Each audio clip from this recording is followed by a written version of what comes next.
Kerala's number 1 FM station club FM 104.8 ഞാൻ RJ വിനീതാണ്. ഇന്ന് സ്റ്റുഡിയോയിലാണ് ഞാനിരിക്കുന്നത്. എന്നാൽ ഈ ഒരു സ്റ്റുഡിയോ കുറച്ചു നേരത്തേക്ക് ഒരു കളറിയായിട്ട് മാറാൻ പോവാണ്. അതെ, നമ്മൾ മലയാളികൾ അറിഞ്ഞിരിക്കേണ്ട അല്ലെങ്കിൽ നമ്മളൊക്കെ മനസ്സിലാക്കേണ്ട ഒരു ആർട്ടിനെ പറ്റിയാണ് പറയാൻ പോകുന്നത്. നമുക്കൊക്കെ മാർഷൽ ആർട്സ് ഒരുപാട് ഇഷ്ടമാണ്.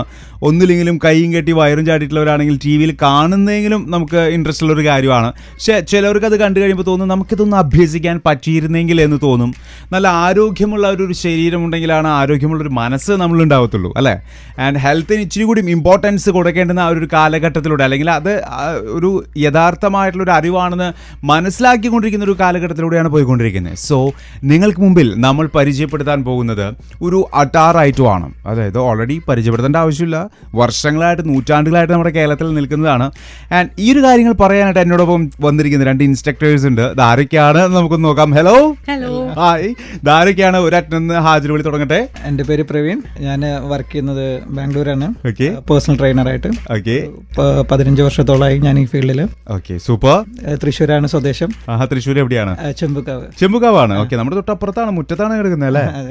ഓക്കെ. എൻ്റെ ഇവിടെ ഞാൻ ജ്യോതി ശ്രീവത്സൻ, ബാംഗ്ലൂരാണ്. ഞാനും ഫിറ്റ്നസ് ട്രെയിനറാണ്, ഓൾസോ യോഗ ഇൻസ്ട്രക്ടർ.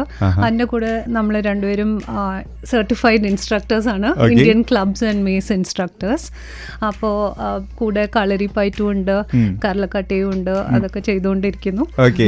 ഈ കരളക്കട്ട എന്ന് പറഞ്ഞപ്പോൾ കേൾക്കാൻ നല്ല രസമുണ്ടല്ലേ?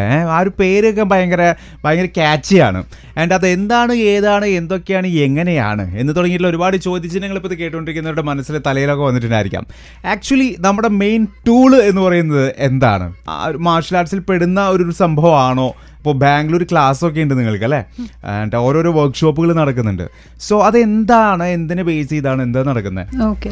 സോ ഇന്ത്യൻ ക്ലബ്സ് എന്നാണ് അതിൻ്റെ ഒരു കമ്പൈൻഡ് ആയിട്ട് ഒരു പേര് കൊടുക്കുന്നത് എല്ലാത്തിനും. അതിൽ ഗദയുണ്ട്, കരളക്കട്ടയുണ്ട്, പിന്നെ നോർത്ത് ഇന്ത്യയിൽ മുഗ്ദാർ, മുദ്ഗൽ, അങ്ങനെ പല പേരുകളുണ്ട്. അപ്പോൾ പല ഷേപ്സിലും സൈസസിലൊക്കെ വരുന്നുണ്ട്. മേസ് എന്നും പറയും ഇംഗ്ലീഷിൽ. അപ്പോൾ അതിൻ്റെയൊക്കെ ഇതാണ് റൂട്ട് ഓഫ് ഇറ്റ് കരളക്കട്ട എന്ന് പറയും. അപ്പോൾ അത് തമിഴ്നാട്ടിൽ നിന്ന് ഒരു മാർഷ്യൽ ആർട്ട് പോലെ പണ്ട് കണ്ടിട്ടുണ്ടെങ്കിൽ ടെമ്പിൾ കാവിങ്സിലൊക്കെ ഉണ്ടായിട്ടുണ്ട്. ഓൾസോ മഹാഭാരതത്തിലും അത് വിധത്തിൽ like you can see it. അപ്പോൾ അവിടുന്ന് തുടങ്ങിയതാണ്. അത് വളരെ ഡീപ്പായിട്ടുള്ളൊരു കളരിപ്പയറ്റ് പോലത്തെ ഒരു സ്റ്റഡിയാണ്. ലൈക്ക് ശരിക്കും ഒരു ഗുരുകുലം സ്റ്റൈലിൽ അങ്ങനെ ഒരു ഗുരുയുടെ അടുത്ത് പഠിച്ച അങ്ങനെ ഇറ്റ് ഗോസ് ഓൺ. പക്ഷെ ഇപ്പോൾ ആ സമയത്ത് അത് അതിൻ്റെ പേര് നല്ല രസമാണ്. ശിവന്റെ ഒരു ഭൂതഗണത്തിന്റെ പേരാണ് കർലൻ. അപ്പൊ കർലൻ യൂസ് ചെയ്ത ഒരു ഇതാണ്, ആളുടെ ടൂളാണ്. അതിന്റെ പേരാണ് കർലക്കട്ടെ. അപ്പൊ അവിടുന്ന് അങ്ങനെ വന്നതാണ്. എന്നിട്ട് അത് പക്ഷെ കുറെ ഡീപ്പായിട്ട് ഇറ്റ് ഗോസ്, ലൈക്ക് ബോഡിയുടെ യോഗയിലുള്ള പോലെ ബോഡിയുടെ എനർജി സിസ്റ്റം ഒക്കെ വെച്ചിട്ട് നോക്കിയിട്ട്, പക്ഷെ very good for the health ആണ്. അപ്പോൾ അത് വിട്ടിട്ട് പിന്നെ it was all over India. കുറേ കൊല്ലമായിട്ട് അക്കാഡാസ് ഒക്കെ, റെസ്ലിംഗ് സ്കൂൾസിലൊക്കെ അക്കാഡ എന്ന് പറയും, അവിടെയൊക്കെ അവർ പ്രാക്ടീസ് ചെയ്തിരുന്നു. അപ്പോൾ പണ്ട് കാലത്ത് ഇറ്റ് വാസ് നോട്ട് ജസ്റ്റ് വാറിയേഴ്സിന് മാത്രമായിരുന്നില്ല ഈ ട്രെയിനിങ്. ഇതൊക്കെ വെച്ചിട്ട് ഈവൻ ദ കോമൺ പീപ്പിൾ അവരും യൂസ് ചെയ്യുന്നുണ്ടായിരുന്നു, ബോഡി സ്ട്രെങ്തനിങ് അത് ഇതിനൊക്കെ. അത് കഴിഞ്ഞിട്ട് ബ്രിട്ടീഷേഴ്സിൻ്റെ സമയത്ത് ഒരു 1830s അത് ബ്രിട്ടീഷേഴ്സ് കൊണ്ടുപോയി, വിദേശത്തേക്ക് കൊണ്ടുപോയി. അത് അവിടെ ഭയങ്കര പോപ്പുലറായി. അവിടുത്തെ ആർമിയിൽ യൂസ് ചെയ്യുന്നുണ്ടായിരുന്നു. പിന്നെ US പോയി US ആർമി യൂസ് ചെയ്യുന്നുണ്ടായിരുന്നു. പിന്നെ യൂറോപ്പിലും എല്ലാവിടെയും അത്രയും പോപ്പുലർ ആയിരുന്ന ഒരു സംഭവമാണ്. അതും അവർ ലൈറ്റർ വെയ്റ്റ്സ് എടുത്ത് അത് വെച്ചിട്ട് കുറേ ഒരു ആക്രോബാറ്റിക് മൂവ്മെന്റ്സ് ഒക്കെ ആയി.